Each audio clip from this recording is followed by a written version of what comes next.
Hi అండి. నేను మీ Vahini. Welcome to our channel Tarak Vahini TET and DSC. అందరికీ ముందుగా ఉగాది శుభాకాంక్షలు. సో ఈరోజు ఈ వీడియో చేయడానికి గల రీజన్ ఏంటంటే, మనందరికీ తెలిసిన విషయమే, ఈరోజు జాబ్ క్యాలెండర్ వస్తుంది అని చెప్పి చాలా రోజులుగా వెయిట్ చేస్తున్నాం అనమాట. సో ఫైనల్లీ జాబ్ క్యాలెండర్ అయితే వచ్చేసింది.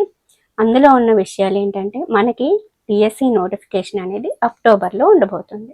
అంటే మనకి ఇప్పుడు చక్కగా 6 నెలల సమయం అనేది మన ముందు ఉందన్నమాట.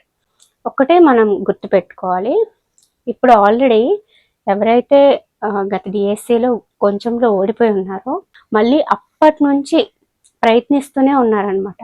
సో అప్పటి నుంచి ప్రయత్నిస్తున్నారంటే ఇప్పటికి ఎన్ని నెలలు అయి ఉంటుంది? ఆల్మోస్ట్ 8 to 9 months అయింది. అంటే ఈ 9 monthsలో వాళ్ళు ఎంత చదివి ఉంటారు? మరి అలాంటి వాళ్ళతో మనం పోటీ ఇవ్వాలంటే ఇంకెంత చదవాలి? ఇప్పటి వరకు మనం అస్సలు స్టార్ట్ చేయలేదు. మరి ఆల్రెడీ స్టార్ట్ చేసి 9th 10th కూడా కంప్లీట్ చేసేసిన వాళ్ళతో మనం పోటీ పడాలి అంటే మళ్ళీ వాళ్ళకి ఇంకా 6 నెలల సమయం ఉంది. ఇంకా వాళ్ళు ఎన్ని రివిజన్స్ ఇవ్వచ్చు, ఎంత ప్రాక్టీస్ చేయొచ్చు? మరి వాళ్ళతో మనము సరిపోగలమా? ఇది సందేహం. మీకే కాదు, నాకు కూడా అదే సందేహం. కానీ ఖచ్చితంగా సరిపోగలం. ఎందుకంటే భగవంతుడి దయ వల్ల మనకు ఒక 6 నెలల సమయం వచ్చింది. ఏది జరిగినా మన మంచికే అనుకుంటే మనసు ప్రశాంతంగా ఉంటుంది, చదువుకోగలం. సో ఈ 6 నెలల సమయాన్ని ఖచ్చితంగా మనం సద్వినియోగం చేసుకోవాలి. అది ఎలా చేసుకోవచ్చు అంటే, ఏవైతే first of all text books అన్ని గ్యాదర్ చేసుకొని ఆల్రెడీ మీరు రెడీగా పెట్టుకుని ఉంటారు. ఒకవేళ పెట్టుకోకపోయినా వచ్చిన ప్రమాదం ఏమీ లేదు. ఎందుకంటే ఖచ్చితంగా ఈసారి టెక్స్ట్ బుక్స్ దొరుకుతాయి. ఇయర్ ఎండింగ్ కాబట్టి ఏ స్కూల్స్కి వెళ్ళి ప్రతి ఒక్క స్కూల్లో కూడా మీకు దగ్గరలో ఉన్న అన్ని స్కూల్స్లో కూడా గ్యాదర్ చేయండి. ఇయర్ ఎండింగ్ కాబట్టి మనకి అక్టోబర్లో నోటిఫికేషన్ కాబట్టి ఖచ్చితంగా టెక్స్ట్ బుక్స్ని మీ దగ్గర పెట్టుకోవడానికి ట్రై చేయండి. అన్ని టెక్స్ట్ బుక్స్ని కూడా గ్యాదర్ చేసి ఫస్ట్ చేయాల్సిన పని అదన్నమాట. అన్ని టెక్స్ట్ బుక్స్ని కూడా మీ దగ్గర పెట్టుకోవాలి. బుక్స్ దొరకవు అనే సందేహం కూడా ఉండదు. ఇయర్ ఎండింగ్ కాబట్టి ఖచ్చితంగా ఎవరో ఒకరైనా మనకి కనికరించి బుక్స్ ఇవ్వడానికి అవకాశం ఉంటుంది. సో ప్రతి ఒక్కరు కూడా ప్రతి స్కూల్లోనూ ట్రై చేయండి. ఇలా నేను ప్రిపేర్ అవుతాను, మాకు ఇలా అక్టోబర్లో నోటిఫికేషన్ ఉంది, బుక్స్ కావాలి, మేము మార్చ్ ఎండింగ్ ఏప్రిల్లో ఇలా వస్తాము, మీ ఎగ్జామ్స్ అయ్యాకే మాకు ఇవ్వండి అని చెప్పి అడగండి. సో బుక్స్ అన్నీ తీసుకొని రెడీగా పెట్టుకోండి. ఫస్ట్ పని. సెకండ్ పని ఏంటంటే, మనకంటే ముందున్న వాళ్ళు చాలామంది ఉన్నారు. సో 10th వరకు ఆల్రెడీ కంప్లీట్ చేసి రివిజన్స్ ఇచ్చిన వాళ్ళు ఉన్నారు. మరి వాళ్ళతో మనం పోటీ పడగలమంటే ఫస్ట్ మన మైండ్లోంచి వాళ్ళని తీసేయాలి.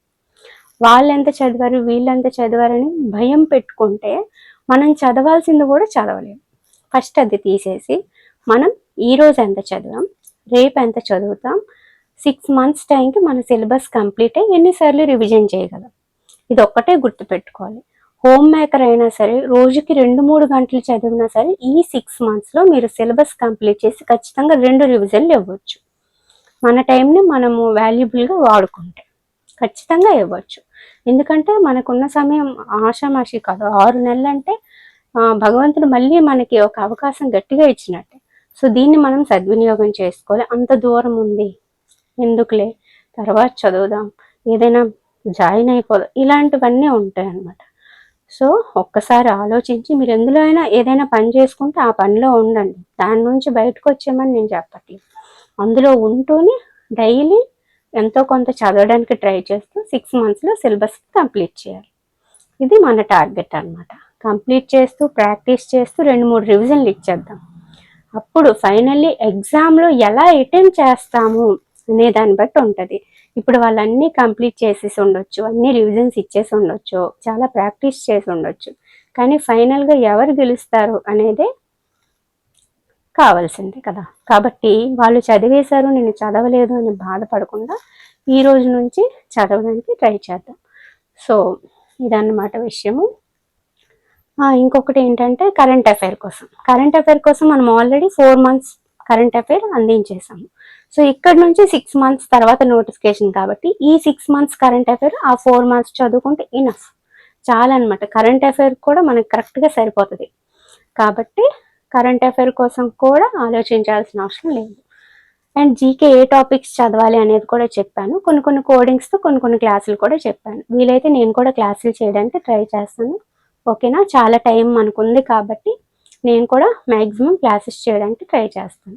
అలాగే మీకు 10th క్లాస్ నోట్స్లు అందిస్తానని చెప్పాను కాబట్టి ఆ పని చేస్తూ, ఈ కరెంట్ అఫైర్ చేస్తూ, నేను కూడా చదువుకుంటూ మనం ముందుకెళ్ళిపోదాం. ఇది ఈరోజు విషయం అన్నమాట. సో అందరికీ పరాభవనామ సంవత్సర శుభాకాంక్షలండి. మనం కష్టపడడం అనేది మన ముందు ఉంది. దానికి అన్ని పరిస్థితుల్లో అనుకూలించేలా చెయ్యమని భగవంతుని వేడుకుందాం. అదొక్కటే నాకు తెలిసింది. ఓకేనా? సో ఈ సంవత్సరం ఖచ్చితంగా మనం సక్సెస్ అయిపోతామని నాకైతే నమ్మకం ఉంది. చాలా కాన్ఫిడెంట్గా కూడా ఉన్నాను. మీరు కూడా అంతే కాన్ఫిడెంట్గా ఉండండి. మనందరం మళ్ళీ ప్రయత్నిద్దాము. ఓడిపోయాం అనే బాధను తీసేయండి. అందరూ మనకంటే ఎక్కువ చదివారు, మనం తక్కువ అనే భావన తీసేయండి. మనం గెలుస్తాం. ఈ రోజు నుంచి ట్రై చేద్దాం. చెప్పాను కదా ఎలా చదవాలి ఏంటి అనేది. ఒకవేళ మీకు తెలియకపోతే అసలు మన డిఎస్సి సిలబస్ ఏంటి, దాంట్లో ఏమేమి ఉంటాయి, ఏ సబ్జెక్టులు ఎన్ని లెసన్లు ఉంటాయి, ఎలా అనేది ప్రతిదీ కూడా నేను డిఎస్సి సిలబస్ అని ఒక వీడియో చేశాను. ఆ వీడియో చూస్తే మీకు క్లారిటీ వచ్చేస్తుంది. ఫస్ట్ టైం మీరు రాస్తున్నా సరే ఆ వీడియో చూస్తే క్లారిటీ వచ్చేస్తుంది. ఇంకొకటి ఏంటి, 90 డేస్లో హోమ్ మేకర్స్ ఎలా ప్రిపేర్ అవ్వచ్చు, అది కానీ ఇప్పుడు మీరు ఫాలో అయిపోయారు అనుకోండి, ఖచ్చితంగా మీ సిలబస్ కంప్లీట్ అయిపోయి మీకు 2-3 రివిజన్లు వచ్చేస్తాయి అనమాట. సో అది కంప్లీట్ అయిపోద్ది. లేదు ఇంకా టైం ఉందంటే 70 డేస్లోనే కంప్లీట్ చేయడం ఎలా అనేది కూడా పెట్టాను. సో ఇవన్నీ చూస్తూ మీరు చదువుకున్నారంటే ఖచ్చితంగా మనం సక్సెస్ అవుతాము. అందరం సక్సెస్ అవ్వాలి. కష్టపడే ప్రతి ఒక్కరికి కూడా ఈ సంవత్సరం విజయం వరించాలని మనస్ఫూర్తిగా కోరుకుంటున్నాను. ఖచ్చితంగా అది జరిగి తీరుతుంది కూడా. ఈ సంవత్సరం నేను చాలా కాన్ఫిడెంట్గా ఉన్నాను. మీరు కూడా అంతే కాన్ఫిడెంట్గా ఉండండి. మనం గెలిచి తీరుదాం. ఓకేనా? సో మరొకసారి నూతన సంవత్సర శుభాకాంక్షలు అండి. Thank you. మళ్ళీ ఇంకొక వీడియోలో మళ్ళీ కలుసుకుందాం. ఖచ్చితంగా ఈరోజైతే ఒక ప్లానింగ్ అయితే వేసేసుకోండి. ఆ ప్లానింగ్ ప్రకారం చదవడానికి ట్రై చేయండి. ఎర్లీ మార్నింగ్ లేవడానికి ట్రై చేయండి. లేట్ నైట్స్ అయితే ఉండొద్దు. ఆరోగ్యం జాగ్రత్త. కుటుంబ పరిస్థితులన్నీ అనుకూలించి అందరం మంచిగా చదువుకొని ఈసారి ఏ పరాభవాలు అయితే మనం ఎదుర్కొన్నామో ఆ పరాభవాలన్నీ ఈ పరాభవనామ సంవత్సరంతో తొలగిపోవాలని మనస్ఫూర్తిగా కోరుకుంటూ థ్యాంక్ యూ.